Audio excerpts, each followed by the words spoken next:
You are always honest.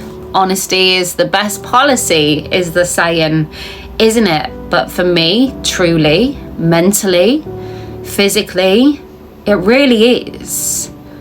My whole life was a lie for a big chunk of time. Growing up in domestic violence is based on so many lies. You receive and you are in receipt of a lie from another. They will look you dead in the eye and say you did that when you know you didn't. For example, little bits my abuser used to do, my stepdad.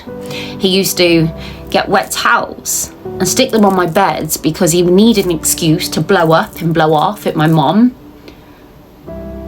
And I was the root, you know? So he'd come down, look me direct in the eye and say, you did that.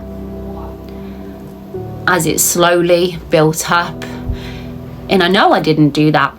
Gaslighting, you know?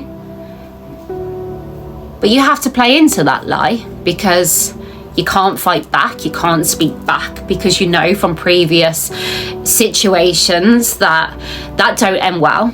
So you accept that lie, you take it in hope calm will come again. Just the little ways they manipulate you.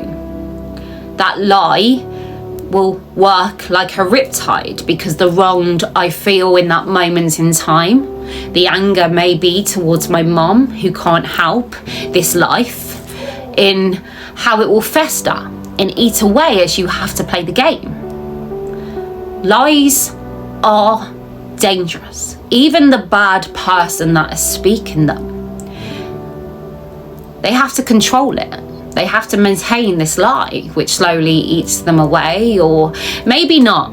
You know, some are just evil. They're evil that walk amongst us and don't mind to lie.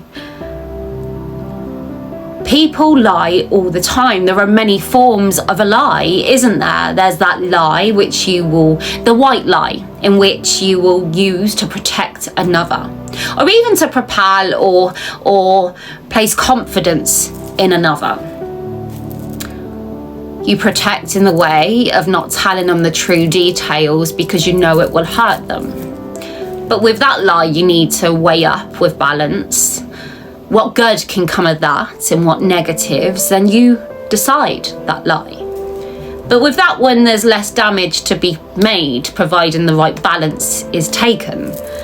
But then you've got the lie which the evil one will speak as they try and manipulate and place attention away or on them, the victim, where they speak that lie and they don't care of the riptide, but that lie will always come round to haunt them sooner or later because truth will always prevail. I really do believe. Then the person that's spoken that lie, they then have to maintain that lie, this lie which grows legs and forms all of its own, and they have to keep lying to protect the original lie, as in turn they start to believe their own lies, in my opinion, i.e. Meghan and Harry and the sheer riptide that we see in everything that they were before. They sat on a sofa with Oprah Winfrey and spoke those words, in how it's haunted them. You know, there's that kind of lie.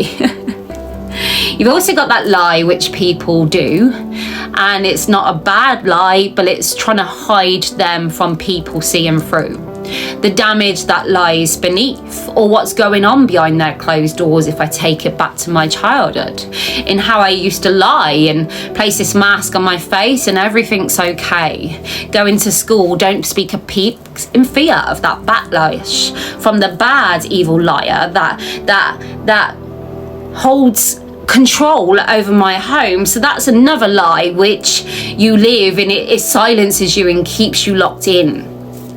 Then you've got that lie which you then take on because the damage from that person, that evil that originally lied, the damage it's inflicted in you, you don't want to be a burden on another, and you lie even though you feel so weak on the inside because And the people around you know that you're not okay, but you keep smiling and saying, no, it's all good, I'm fine.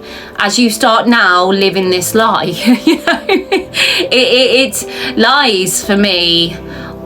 And also in knowing and understanding me and the full extent of my aftermath, if I were to lie like that, so extreme, that I know that I would be my biggest hater here in my head, that I would walk away from that lie and overthink and catastrophize, which would lead to my mental demise. You know? When you've been on a receipt of a lie so bad, when you had to live that lie in a childhood of abuse and keep silence, when you took that lie with you into the aftermath where you silence yourself and keep it all within and not let anyone in or see you, you know what?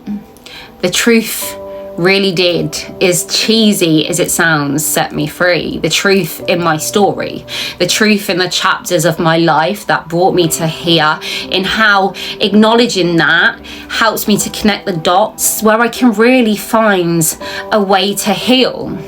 Truth and being honest with balance and fairness, in bringing my opinion, as long as I in my heart and soul believe that to be true, then that carries me in a way that I never knew. Truth brings clarity, transparency, openness and positivity. A lie will haunt, it will loom negativity, it will damage you and all around you like a riptide. So yeah, honesty is the best policy, especially for me. Like, don't get me wrong, also, I'm balanced, I'm not perfect. Sometimes we all partake in a lie, especially in the aftermath if the confrontation is so extreme. Because here's the thing with the aftermath and what we took from the extreme is when someone will stand in front of me and lie to my face, those red flags will kick off and wave and the alarm bells will go, and I instantly know that that is a lie, that is deceit, because I read a room, you see, when I grew up in that abuse. So now I've got to play this game with you because I don't like confrontation. So what I'm going to do is pick up that mask, which I wore so well, and I will smile to your face, and now I have to play this game. So now I'm drawn into your lie, because what else do I do? So at all costs, I try to avoid lies and truth. Isn't it easier to just speak, you know? Anyway, that was a ramble. That was a riddle. You know what I'm like when I get up.